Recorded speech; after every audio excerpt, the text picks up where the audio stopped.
नमस्कार। जय जगन्नाथ। दर्शक बंधु, आपण तो निश्चय जानी सारे आम सहित आज जोड़ी होती ध्यानकूद पीठर प्रेम सागर बाबा अरक्षित दास जी महाराज। दर्शक बंधु, बाबांकर जो भली प्रगाढ़ ज्ञान रही जहाँ पीठाधीश भाव ध्यानकूद पीठरे बाबा 40 वर्ष धरिकी उपस्थित अच्छा अनेक क्षेत्र परिभ्रमण करिसेंती एवं अनेक ग्रंथ रचना करिसेंती एवं अनेक ग्रंथ अध्ययन करिसेंती। आउ बाबा विषय में आउ अधिका कौन कहवा, किंतु से बाबा आम सहित जोड़ी होती प्रेम सागर बाबा अरक्षित दास जी महाराज। जहाँ आपण मालिका विषय अनेक आलोचना पर्यालोचना होउची। 2025 रे अनेक भयंकर विपत्ति जहाँ अनेक चैनल प्रसारित होउची। बाबा सहित आलोचना करवा आम सहित जोड़ी ही रुहतु वीडियोर शेष पर्यंत। बाबा प्रथमे आपन को आम चैनल को स्वागत एवं प्रणाम। जय जगन्नाथ। जय पंचसखा। ओम अखंड मंडलाकार व्याप्त जेन चराचर तत्पदम दर्शित जेन तस्मै श्री गुरवे नम। अखिल निखिल विश्व ब्रह्मांड अनंत कोटि ब्रह्मांडर गुरु परम पुरुष परमात्मा अनादि पुरुष निरंजन प्रभु श्री राम श्री कृष्ण श्री जगन्नाथ चरण तले अनंत कोटि प्रणाम। बलभद्र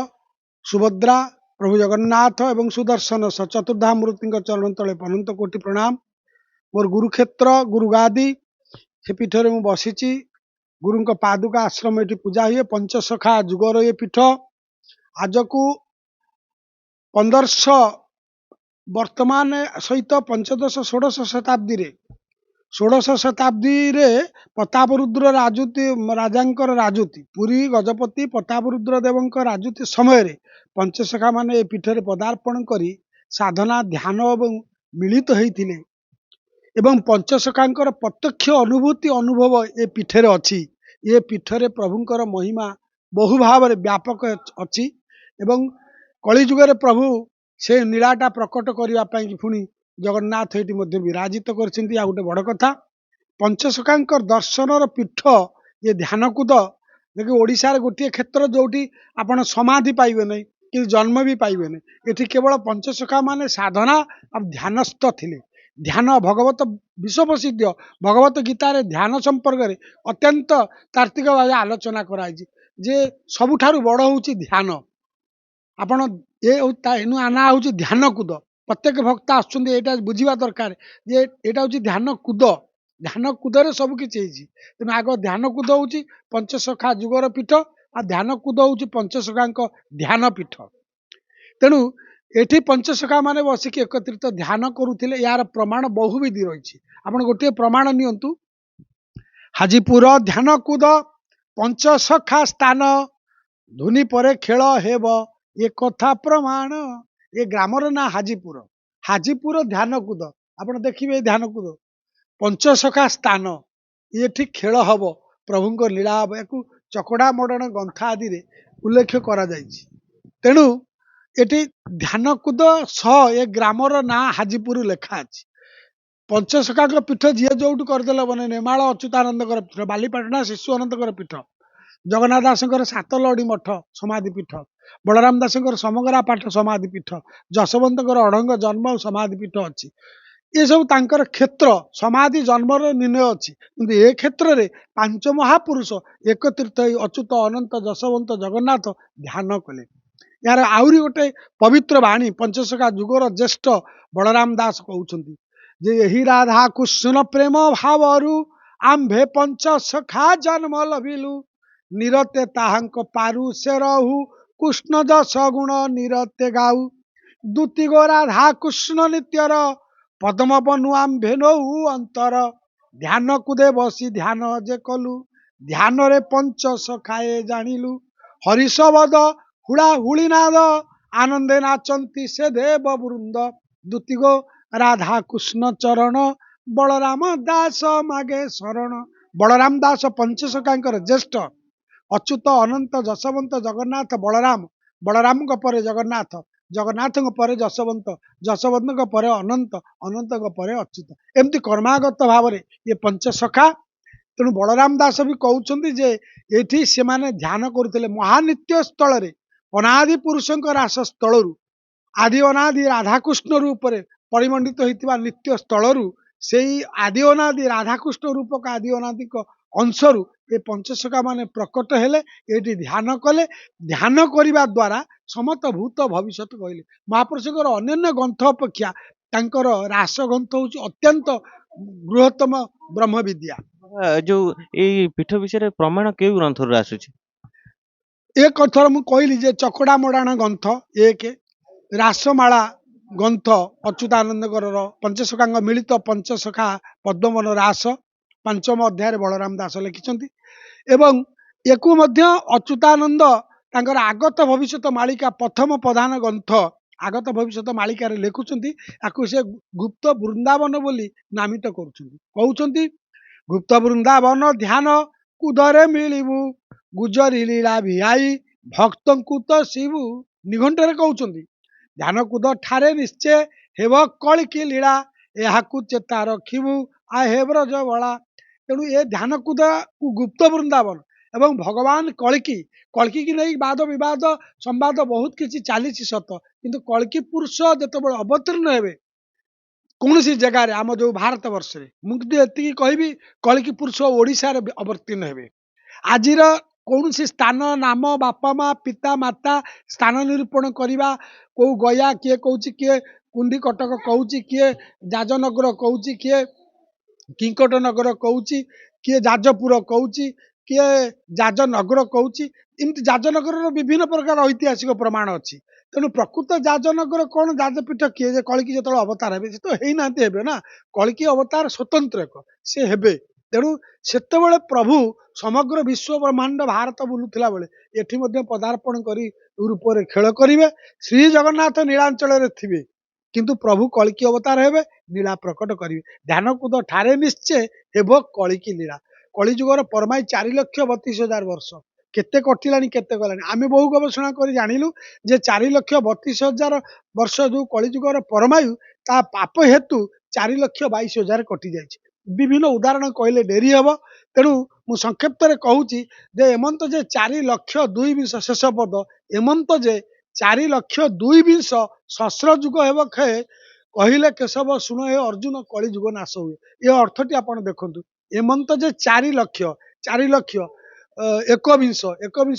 ବିଲଂଶ ବୋଲନ୍ତେ 20 ଲେଖୁଛି ଏକବିଂଶ। ଏମନ୍ତ ଯେ 4,02,000 ଏକବିଂଶ ନା ଦୁଇବିଂଶ ବିଂଶ ବୋଲନ୍ତେ 20 2 ମିଶିଲେ 22। ତାମାନେ ଏମନ୍ତ ଯେ 4,02,000 ସହସ୍ର ଯୁଗ ହେବ କ୍ଷୟ, ଅର୍ଥାତ 4,32,000 ବର୍ଷରୁ ପାପରୁ କଟିଯାଏ। ବିଭିନ୍ନ ପ୍ରକାର ପାପରୁ କଟି ମାତ୍ର 4,22,000 ଭୋଗ କରିବ କଳିଯୁଗ ପରମାଇ, ମାନେ ମାତ୍ର ଭୋଗ କରିବ 10,000। ତାମାନେ 4,22,000 ବର୍ଷ ପାପରୁ କଟିଯିବ, ମାତ୍ର ଭୋଗ କରିବ 10,000। ଆର ପ୍ରତୀକ ପ୍ରମାଣ ବ୍ୟାସ କହିଲେ କଳଙ୍ଗ 10 ସହସ୍ରାଣା ବିଷ୍ଣୁ ତେଜନ୍ତି ମେଦିନୀ ତଦାର୍ଥ ଯାହାବି ଗଙ୍ଗା ତଦାର୍ଥ ଗ୍ରାମ ଦେବୀ। ବ୍ୟାସ ହଉଛନ୍ତି ଅଷ୍ଟାଦଶ ପୁରାଣ ବେଦ ବେଦାନ୍ତ ଏବଂ ବହୁ ଶାସ୍ତ୍ରର ପ୍ରଣେତା, ବିଷ୍ଣୁଙ୍କର ଅବତାର। ଭଗବତ ଗୀତା ହଉଛି ବିଶ୍ୱପ୍ରସିଦ୍ଧ ଗ୍ରନ୍ଥ। ବିଶ୍ୱପ୍ରସିଦ୍ଧ ଗ୍ରନ୍ଥରେ 3 ଜଣ କୃଷ୍ଣଙ୍କୁ ଅବତୀର୍ଣ୍ଣ କରାଯାଇଛି। ପରମ ପୁରୁଷ କୃଷ୍ଣ ବସୁଦେବ ସୁତଂ ଦେବ କଂସ ଚାଣୁଣ ମର୍ଦ୍ଦନ ଦେବକୀ ପରମାନନ୍ଦ କୃଷ୍ଣ ବନ୍ଦେ ଜଗତଗୁରୁ। ଆପଣଙ୍କର ଦ୍ୱିତୀୟ କୃଷ୍ଣ ଆସିଲେ ଅର୍ଜୁନ, ଯିଏ ଭଗବତ ଗୀତାକୁ କହିଲେ ଭଗବାନ, ଶୁଣିଲେ ଆଉ ଜଣେ କୃଷ୍ଣ, ସିଏ ହେଲେ ଦ୍ୱିତୀୟ କୃଷ୍ଣ ଅର୍ଜୁନ। ଲେଖିଲେ ଜଣେ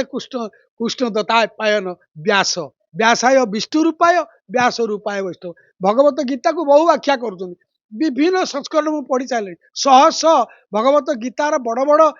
ଲେଖକ ମାନେ ବ୍ୟାଖ୍ୟା ବିଭିନ୍ନ ଦୃଷ୍ଟିରୁ କରିଛନ୍ତି, ଭକ୍ତି ଜ୍ଞାନ ଯୋଗ ବୈରାଗ। କିନ୍ତୁ ଭଗବତ ଗୀତାର 3 ଜଣ କୃଷ୍ଣ ଥିଲେ। ସେଇ କୃଷ୍ଣ କହିଲେ ଅର୍ଜୁନକୁ, ଶୁଣିଲା ବାଲା ସେଇ କୃଷ୍ଣ, ଏବଂ ସେଇ କୃଷ୍ଣ ବ୍ୟାସ ରୂପରେ ଲେଖିଲେ। ଆଶ୍ଚର୍ଯ୍ୟ ହଉଛି ଶାସ୍ତ୍ର। ତେଣୁ ଇଏ ଯାଜନଗର ଯୌପକୁ ନେଇକି ତର୍କ ବିତର୍କ କରିବା ଦରକାର, ପରିଚୟ ହେଇଯିବ। ବାସ୍ତବ ସୁନାକୁ ବଣିଆ ଚିହ୍ନି ପାରିବ। ସମୟକୁ ଅପେକ୍ଷା କରନ୍ତୁ, ଗୋଟେ କଳିକି ଅବତାରକୁ ନେଇ ବିବାଦ କରନ୍ତୁ ନାହିଁ। କଳିକି ଅବତାର ହିଁ ଓଡ଼ିଶାରେ ଏବଂ ଉତ୍କଳ ପ୍ରଦେଶରେ ଏବଂ ଜଗନ୍ନାଥ 2ଟି ଅବତାର ହେବେ କଳିଯୁଗରେ। ଗୋଟିଏ ପ୍ରଭୃତି ବୌଦ୍ଧ ଅବତାର ଅଛି, ଶାରଳା ଦାସ ଲେଖିଲେ, ପଞ୍ଚସଖା ଲେଖିଲେ ଅଛନ୍ତି, ସେ ଜଗନ୍ନାଥ ଅବତାରରେ। ପୁଣି ତାଙ୍କର ହବ କଳିକି ଅବତାର, ଯାହାକୁ ଜୟଦେବ ଲେଖିଲେ ମେଳେଛ ନିବହ ନିଧନେ କରୟସୀ କରବାଳ ଧୂମକେତୁ ଏବଂ କିମପି କରାଳ केशव धूत कलिकी शरीर जय जगदीश्वर कलिजुगर गोटे कलिकी अवतार से ज्ञान विज्ञान पिंड ब्रह्मांड तत्व सब ऊर्धरे जमी रामचंद्र देश आसी मर्यादा पुरुषोत्तम श्रीकृष्ण आसी महाभारत गीता कही एवं जमी रामचंद्र आसी रावणादि निधन कर रामराज्य प्रतिष्ठा करते सेमती प्रभु रक्तमांस शरीर धरी उत्पन्न हेबे चैतन्य महाप्रभु आछन प्रमाण नि शंकराचार्य आछन रक्तमांस शरीर एमती बहु अवतार पुरुष रक्तमांस शरीर धरी आम ओडिशा अच्छा भारत में अच्छा यही दृष्टि कलिकी एक देहधारी आसवे बाबा गोटे कथा बाबा अनेक तो आलोचना पर्यालोचना होची महाप्रभुଙ୍କ विषय किंतु आपण महाप्रभुଙ୍କ विषय कहले किंतु बाबा आपण गोटे कथा कहबे जे महाप्रभु कल्की आसी गलेनी ना आसीबे आ जो भली भाबरे आपण देखुथिबे आ अनेक आलोचना होची पापर भार बढ़ी चलीची आ जो 10,000 कलिजुगर परमाई बाकी रहा बोली कहले 10,000 अच्युतानंद लिखिले शिवकल्प 10,000 कली नाश हेब ये अटे विषम बाणी जोगी जोग मार्गे कितत्व लिखिब अन्य न पारिबे जानी कल्प तेरे 10,000 कली 10,000 कलिजुग परमा जदि हुए देवगणना केते कटिची मानव गणना केते कपिटी ब्रह्मांकर गोटे राति हेले प्रलय हुए ब्रह्मांकर दिवस हेले ब्रह्मा जाग्रत ए सृष्टि तैयारी हुए ब्रह्मा जिते शोई पड़ती प्रलय हो जाए जो ए कथा अच्छी देवता मानकर केते जुग हेले मानवंकर केते जुग हम मानवंकर केते जुग हेले पशुपक्षीकर जुग हम तेणु ये जुग गणना गोटे बड़ कथा कलिकी अवतार को लेकिन जो मैंने आलोचना पर्यालोचना करुँच मोर कादू किसी कहबार ना मो प्रभु जगन्नाथ ये अच्छा नीलांचल मो प्रभु कलिकी अवतार है कलिकी अवतार जब सकल धर्म रक्षा जगन्नाथ ही कलिकी अवतार एक रूप किंतु स्वयं जगन्नाथ नीलांचल थे प्रतिष्ठा से पूजा पाइबे सी कुआड़े जीवे नहीं चतुर्धा मूर्ति पूजा हे ब्रह्म कारण सी होचंदी ब्रह्म सी होचंदी परमात्मा सी होचंदी अनादि सी कौटी जीवे नहीं तांकर अंश अवतार हम कलिकी जिमती आपणकर यदि अवतार दश यही दारू रूप अच्युतानंद कहले अवतार दश यही दारू रूप यही दारू से लीन अर्थात जगन्नाथ ठारू ही मत्स्य कश्य वराह नरसिंह वामन परशुराम राम हलधर बुद्ध कलिकी अवतार ये सब आसी कौन कहला आज्ञा बौद्ध अवतार जगन्नाथ मुझे जगन्नाथ बौद्ध नु सी किसी दिन कलिजुगर मौन रे शारदा दास भी लिखिले पंचसखा भी लिखिले शून्य संहितार अच्युतानंद लिखिं जड़े द्वारका नाश जीव से मान सेवा कर जो दैतापति सेवायत प्राण पुंड पूजा सेवक पुरी अच्छा से सब से जदुवंश गोपीवंश ऋषिवंश मान सेवा कर बुझिले हम किए अंतरंग सेवा कर सेवा सी कर कल्की अवतार जी प्रभु जगन्नाथ सी प्रभुंर अंश अवतार हे कल्की अवतार हे जगन्नाथ अंश मोर जगन्नाथ दास लिखिले कहले यही जगन्नाथ मूर्ति चारि वेद गुपत मंत्र जंत्र तंत्र सूत्र गुरु कहती तत्व भज नीलांचल पति को एकाक्षर प्रमाण जे जेते मार्गे ब्रह्माइले केवे न हुआ ब्रह्म भगवत गीता श्वेत दर्शन कहला मुख्य जोगरे शेष जे सर्वधर्मान परितेज मामेक शरण सर्वे भवन्तु सुखिनः सर्वे शांतु निरामय ऋषि मुनि मैंने कहले तेणु सबू छाड़ी जे प्रभु शरणागत हो पार सी प्रभु को जो नहीं सी पाइब आ कल्की अवतार कौ जगार जन्म बापा माँ गार कौन है शास्त्र आलोचना किए केमी कर कौन से अलग कथा किंतु कल्की अवतार एक स्वतंत्र अवतार एवं कलिजुग से अवतार कलिजुग एपर्यंत सरी ना कलिजुगर परिसमाप्ति घटी ना प्रभु कल्की अवतार है तत्व दृष्टि ज्ञान दृष्टि किए कौन पिंड ब्रह्मांड तथा आधे 10 अवतार हो पिंडे गोटे लखा अच्छी किंतु समग्र विश्व ब्रह्मांड गोटे प्रभु स्वतंत्र अवतार है यही नर शरीर हे कि आदेश को मान उदाहरण स्वरूप आम भारतीय संविधान में राष्ट्रपति प्रधानमंत्री अच्छा आम प्रधानमंत्री राष्ट्रपति बहु कथा को भी लोक ग्रहण कर मानुंट ग्रहण कर सामाजिक संस्कार स्तर तेणु जे ईश्वर हर्ता कर्ता दैव विदाता सबुकिछि सबु सर्वस्व जगन्नाथ को किए न मानु बाबा जो महापुरुष लिखिଛନ୍ତି अनेक अंक ଦେଇଛନ୍ତି ଏବଂ ଗାର ଠାର ଦେଇଛନ୍ତି ତାହା स्वतंत्र ଭାବରେ ତାହାର प्रमाण କିଛି ମିଳୁଛି ନା ମିଳୁନି जे कल्की अवतार हेबे जदि से नर धरीर शरीर भी धरती शास्त्र कहूँ पादरे अष्टादश चिन्ह थिबो तार उदाहरण ने आप चैतन्य महाप्रभु 1510 पुरी रे पदार्पण करते आपड़ गड़गड़िया घाट जातु पाद पड़ी से विष्णु को अंश अवतार थिले बोली पादरे अष्टादश चिन्ह अच्छी पुरी रे मध्य केते जगार अष्टादश चिन्ह अच्छी जी प्रभु विष्णु अंश विष्णु कल्की होउछन्ति विष्णु अंश विष्णु अंश विष्णु देहरे ब्रह्मा विष्णु एक ब्रह्मा विष्णु शिव भिन्न नुहति जगन्नाथ को आपण कौन बलभद्र होउछन्ति शिव जगन्नाथ होउछन्ति कृष्ण राम जगन्नाथ होउछन्ति विष्णु जगन्नाथ सुभद्रा होउछन्ति ब्रह्मा तेणु सी मध्य तीन तत्व से साक्ष्य शैव शाक्य गाणपात्य वैष्णव बुद्ध जैन शैव शाक्य सबु भाव सी वेदरे सी गीतार सी भागवत सी गायत्री मंत्र रे जगन्नाथ गोपाल मंत्र रे महामंत्र रे राम तारका मंत्र रे रघुनाथ बेश होउछन सी सबु ना एई दृष्टि जगन्नाथ जो प्रभु जन्म हेबे जो प्रभु नीला प्रकट करिवे से प्रभु एते साधारण नुहंती तांको गोड़े अष्टादश चिन्ह थिबो से जोठी चलिबे जदि अच्युतानंद गोटे बाणी अच्छी पाद पृथ्वी रे लागिबो नै तमाने तांको पाद एते पृथ्वी रे तांको पाद लागिबो नै एवं से प्रभुंकर नीला जेतेबेले प्रकट हेबो शून्य संहिता 46 पट्टल ग्रंथ शून्य संहिता एवं अच्युतानंद जेते ग्रंथ अच्छी प्रथम प्रधान ग्रंथ होउछन्ति शून्य संहिता ग्रंथ ताधरे लिखुचंती जो कलिकी भगवान अवतीर्ण हेबे जो जाजनगर हेबे तांको पिता माता थिबे जोठी हो जेतले हेबे जे जो खड्ग धरिबे से खड्गटा रो माने माप काठी जो खड्गटी भगवान कलिकी धरिबे से खड्गटा गोटे योजन पर्यंत व्यापीबो आपण माने एक कथा नियंतु शून्य संहिता देखंतु गोटे योजन पर्यंत कलिकीको खड्ग हबो एक आउ गोटे प्रमाण नियंतु जो घोड़ा रे चढ़िबे जो अश्व प्राप्ति हेबे तांको भगवान शिव मध्य यज्ञ उत्पन्न होगी से अश्व अग्नि आरु अश्व बाहर एवं शून्य खड्ग बाहर प्रभु कलिकी की प्राप्ति हेबे कलिकी ताकू रखिबे ता पूर्व कहुई जे कलिकी भगवान जिते जन्म हेबे सी गोटे सहस्र गोटे वर्ष माने 1000 वर्ष पाखापाखि तपस्या करिवे तपसिद्धि ହେଲା ପରେ ଯଜ୍ଞ କରିବେ ଯଜ୍ଞରୁ ସେ ଶୂନ୍ୟରୁ ଅଶ୍ଵ ପ୍ରାପ୍ତି ହେବେ ଏବଂ ଅଶ୍ଵ ପ୍ରାପ୍ତି ହେବେ ତାପରେ ସିଏ ସେ ଅଶ୍ଵକୁ ଆରୋହଣ କରିବେ କରିକି ଯାଇକି ମହେନ୍ଦ୍ରଗିରିରେ ପହଞ୍ଚିବେ ଯାହା ଆମେ ଜାଣିଛୁ ମହେନ୍ଦ୍ରଗିରିରେ ଚିରଞ୍ଜୀବୀ ପଶୁରାମ ଅଛନ୍ତି ପଶୁରାମ ହଉଛନ୍ତି ଅମର ଆମର ଅମର ଶ୍ରୁତିରେ କୁହାଗଲା ଅଶ୍ୱତ୍ଥମା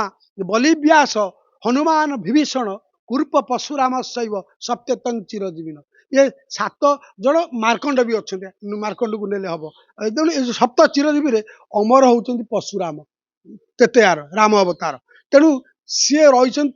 पाखक कलिकी देव जीवे तांको ठारू युद्ध विद्या शिखिबे विभिन्न कथा ता देहरे अछि पुणी प्रभुंकर नीला जे ओडिशा रे एई भली अछि आ जाजपुर जाजनगर को नै कली होउतिबारे मु पसंद कर प्रकृत जाजपुर किए जाजनगर किए किंकटनगर किए आमर समल नगर समलपुर वाला कहले गया रे गोटे समल नगर अछि आपनकर समल जने राजा थिले राजा इंद्र भूपति तांकर नगर ना थिला संबल नगर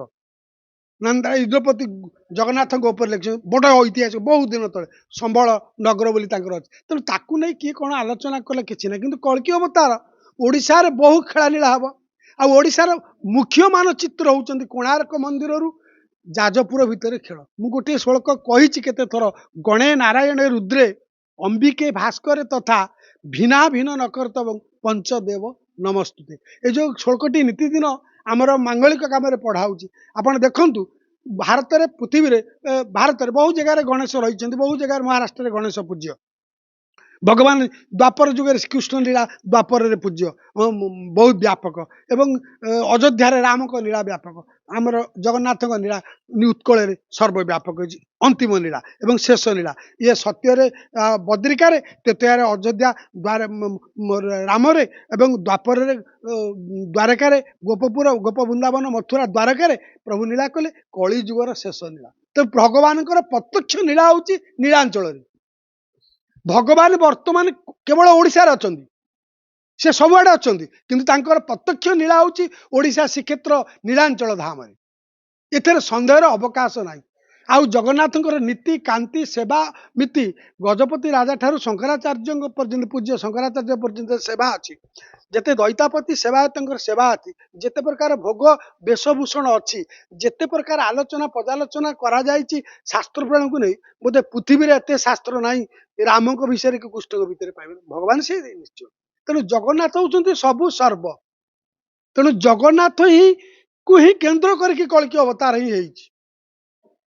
तेणु कल्कि अवतारटा को आपण एते खियाली मन रे आमर केते जण नेइकी आज कल्कि जीए नाही से निजको कल्कि भगवान कही प्रतिष्ठा लाभ करबा पई बहु चेष्टा करछन ता देर भी सामरी गले आपण ओडिशा कथा काई कहबा भारत कथा को दउछन किंतु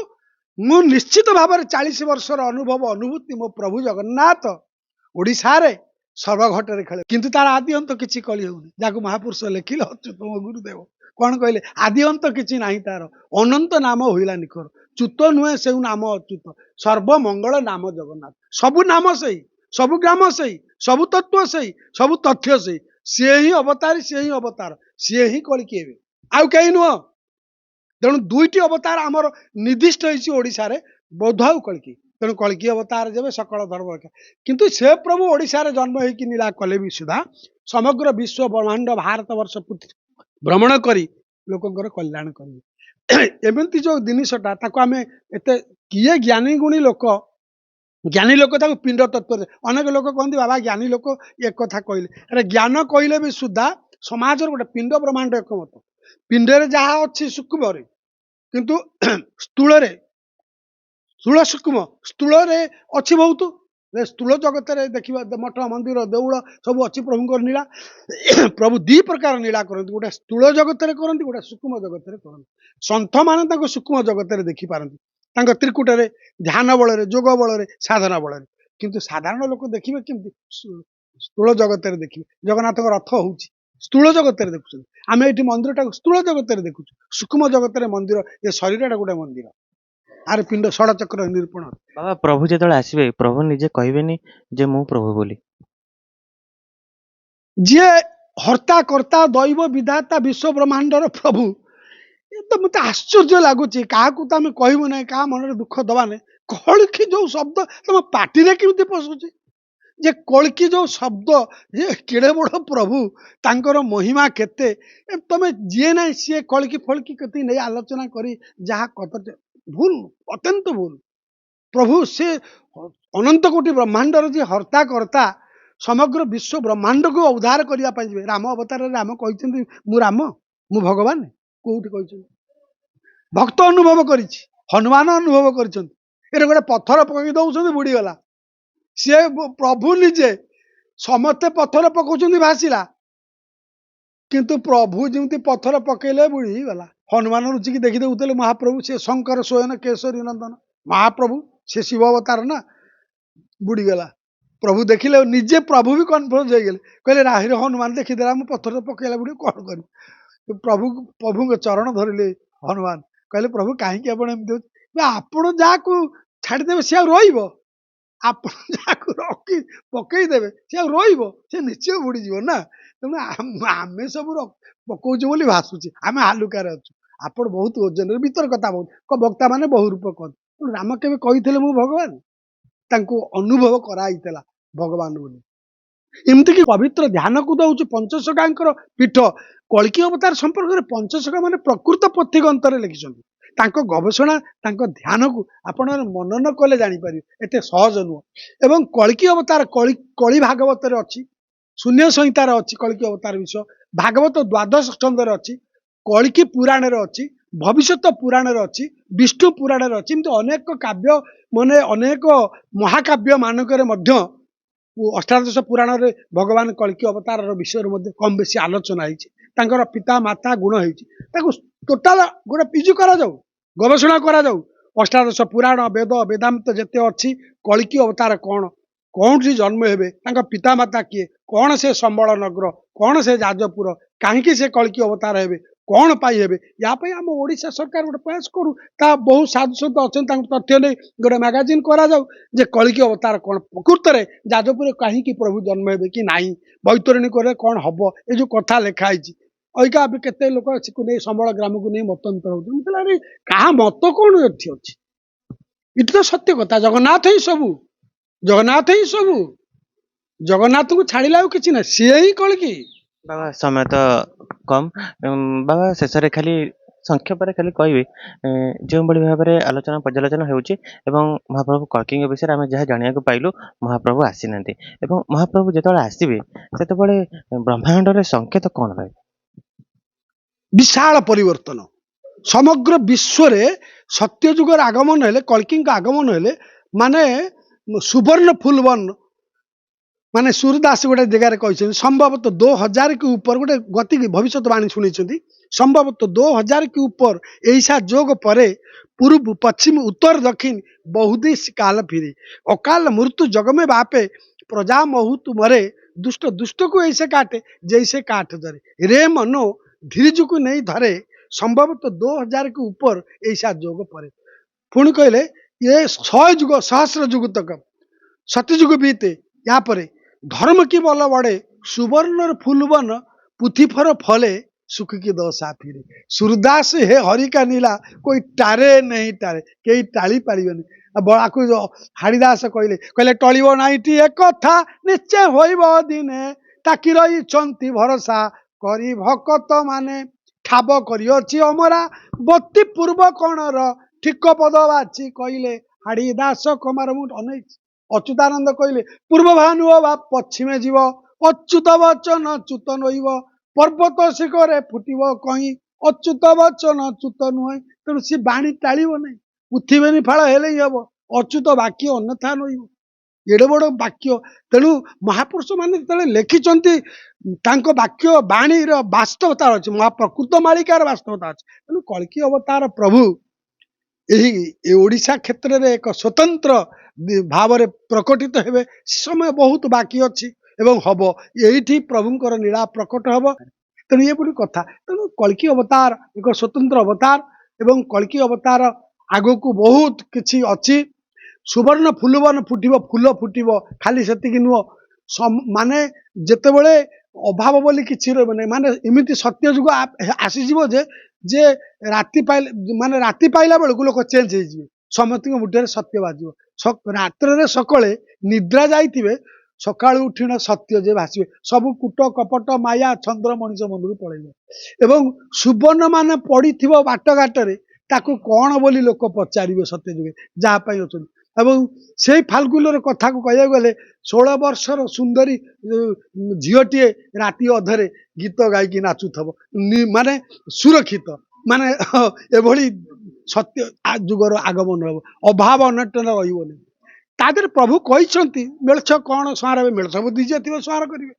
मेलछ क्या कह जाए खाद्य कौन मनुष्य हवा दरकार आमे मनुष्य दुर्लभ 84 जन्म पर गोटे दुर्लभ मनुष्य देह पाई आमर खाद्य कौन हवा दरकार आम पोशाक कौन हवा दरकार आम चाली चरण रीतिनीति कौन हवा स्त्री कौन स्वामी कौन 7 दिन कहीं गोटे सप्ताह को कह जाऊँगी गोटे माटे कहीं पीरियड जोग हो तार कारण कौन छुतिकिया मूर्तिकिया कौन ताको बुझा दरकार तेणु एगुड़े सब तत्व रही तम भितर तमें जान तेणु एक भगवान परमात्मा चरण तल अनंत कोटी जदि कहबार किसी त्रुटि रखी कहार मन दुख देवी मो निज गुण में क्षमा मागुची कारण मोर उद्देश्य नुह क्या दुख दवा मो प्रभु जगन्नाथ मो प्रभु बलियार भुज हेबे कल्की अवतार अच्युतानंद कहले कहले कौन कहले कहले बलदेव हेबे राजा कानु परिचार बसी बसु धर्मा सभा जाजपुर ठार वीणाबाई नारद जे गाउथिबे गीत वेद पढ़ुथिबे ब्रह्मा कहले अच्युत एक कथार स्पष्ट है जे जाजपुर नामक क्षेत्र में विष्णु भगवान माने सुधर्मा सभा आरंभ करेंगे प्रथम जाजपुर एमती बहुत सुधर्मा सभा हो स्वयं प्रभु बलदेव हेबे राजा बड़ भाई की राजा करेंगे निजे आज्ञाकारी है कि सुधर्मा सभा करेंगे विचार हम बलदेव हेबे राजा कानु परिचार बसब सुधर्मा सभा जाजपुर ठार सेठी देवर्षि नारद ऋषि श्रेष्ठ वीणाबाई नारद जे गाउथिबे गीत स्वयं ब्रह्मा जी जे सृष्टिकर्ता सी आसिकी वेद पढ़ुथिबे ब्रह्मा कहले अच्युत कल्की अवतार तेबे केबे ना कल्की अवतार तेबे हेतुरक हेबे कल्की अवतार तेबे जितेबाला प्रभु यही रूप में रहिबे कल्की अवतार लीला हम कल्की तो जहाँ परिचय देली शेष कल्की यही रूप धारण करेंगे बलदेव राजा हेबे जगन्नाथ तांकर आज्ञाकारी हेबे एवं तांको पालिबे ये हूँ कलिजुगर कथा शास्त्रीय मत अनुसार मुझे कल्की अवतार है ना बोली जो सूचनाटा देली तार एकमात्र कारण जो माने कल्की कल्की कहते मत को मुझे खाटुना किए पिंड मंडल कहूँ कि तत्व कहूँ कि ज्ञान कहूँ सी अलग कथा किंतु एक मुझे विश्वास कहूँ जे कल्की एक स्वतंत्र अवतार हेबे तांको समय आसिले हेबे ଆମେ ସେମିତି ପିଣ୍ଡରେ ବି ଗୋଟେ କଳକି ଦେଖେଇ ପାରିବୁ ଭକ୍ତକୁ ଶିଷ୍ୟକୁ ଗୁରୁ କହିପାରିବ ସେ ଅଲଗା କଥା ପିଣ୍ଡ ବ୍ରହ୍ମାଣ୍ଡ ଏକମତ ଜାଣନ୍ତି ସୁଜ୍ଞାନୀ ପଣ୍ଡିତ ସିଏ ତତ୍ତ୍ୱ ଦୃଷ୍ଟିରୁ କିନ୍ତୁ କଳିକି ଏକ ସ୍ୱତନ୍ତ୍ର ଅବତାର ହେବେ ଏଥିରେ ସନ୍ଦେହ ନାହିଁ ତେଣୁ ଏ କଳିକି ଅବତାରକୁ ଦେଇ ଯୋ ଯାହା ବି ହଉନା କାହିଁ ତେଣୁ ଏକ ଭଗବାନ ଆସୁଛନ୍ତି ଏକ ପରମାତ୍ମା ଏକ ବ୍ରହ୍ମ ଦ୍ୱିତୀୟ ନାସ୍ତି କେହି ନୁହନ୍ତି ଏକମାତ୍ର କଳିକି ଆସିବେ ସେ ସମଗ୍ର ବିଶ୍ୱ ବ୍ରହ୍ମାଣ୍ଡର ଶାନ୍ତି ପ୍ରଦାନ କରିବେ ପ୍ରତ୍ୟେକ ନାରୀ ଭିତରେ ନିଜ ମାଆକୁ ଦେଖିବେ ସେ ଚକା ନୟନ କାଳିଆ ଶାନ୍ତ ନମସ୍ତେ ଦେବ ନୀଳଗିରି ନାଥ ନମସ୍ତେ ଅନାଥ ଜନକ ନାଥ ପ୍ରକୃତି ରୂପରେ ପୁରୁଷୋତ୍ତମ ଅନାମ ବ୍ରହ୍ମ ମୂରତିଏ ନମ ଅରୂପ ବ୍ରହ୍ମ ପ୍ରଭୁ ନିରାକାର ସୃଷ୍ଟି ରଞ୍ଜନ ନାନା ଅବତାର ଚତୁର୍ଦଶ ପୁର ତୋର ଭିଆଣ ଶ୍ରୀ ଜଗନ୍ନାଥ ପତିତ ପାବନ ଅରୂପରୁ ରୂପ ହେଲା ପ୍ରକାଶ ଜଳ ଚେତନ ପୁର ଚତୁର୍ଦଶ ବଡ ଦେଉଳ ରତନ ବେଦୀରେ ଲୀଳା କରୁଛ ଯୁଗ ଯୁଗାନ୍ତରେ ତୋର ନିଶ୍ୱାସରୁ ଜାତ ପବନ ତହୁ ଜାତ ସରବ ସୁରଗଣ ସେ ଜଗନ୍ନାଥ ସବୁ ଆଉ ସର୍ବ ଏ ସରିବ ନାହିଁ ତେଣୁ ସେଇ ଜଗନ୍ନାଥ ବିଶ୍ୱର ମଙ୍ଗଳ କରିବେ ସେଇ ଜଗନ୍ନାଥ ହିଁ ଶାନ୍ତି ହେବେ ସେ ହିଁ କଳିକି ରୂପରେ ଆସି ଆମର ସମସ୍ତ ସନ୍ତାପ ହରଣ କରିବେ ବୋଲାନନ୍ଦ ଗୱାର ହରିହର ଜୟ ଜଗନ୍ନାଥ ଜୟ ପଞ୍ଚସଖା ଯଦି କିଛି ତ୍ରୁଟି ଥାଏ କ୍ଷମା କରିବେ ଜୟ ଜଗନ୍ନାଥ ବାବା ଆପଣଙ୍କୁ ବହୁତ ବହୁତ ଧନ୍ୟବାଦ ଦର୍ଶକ ବନ୍ଧୁ ଆଜିର ଏହି ସ୍ୱତନ୍ତ୍ର ଅଧ୍ୟାୟକୁ ଏଇଠି ବିରାମ ଦେଉଛୁ ଆଉ ଏକ ନୂତନ ଅଧ୍ୟାୟରେ ଆପଣଙ୍କ ସହିତ ସାକ୍ଷାତ ହବ ଯେଉଁଭଳି ଭାବରେ ମହାପୁରୁଷଙ୍କର ଠାରଗାର ଅଙ୍କ ଅଛି 2025 ପଦାର୍ପଣ କଲା ସିଧାସଳଖ ବାବାଙ୍କ ସହିତ ଆଉ ଏକ ନୂତନ ଅଧ୍ୟାୟରେ ସାକ୍ଷାତ କରିବା ଆଜିର ଅଧ୍ୟାୟକୁ ଏଇଠି ରଖୁଛୁ ଜୟ ଜଗନ୍ନାଥ ଜୟ ଶ୍ରୀ ପଞ୍ଚସଖା।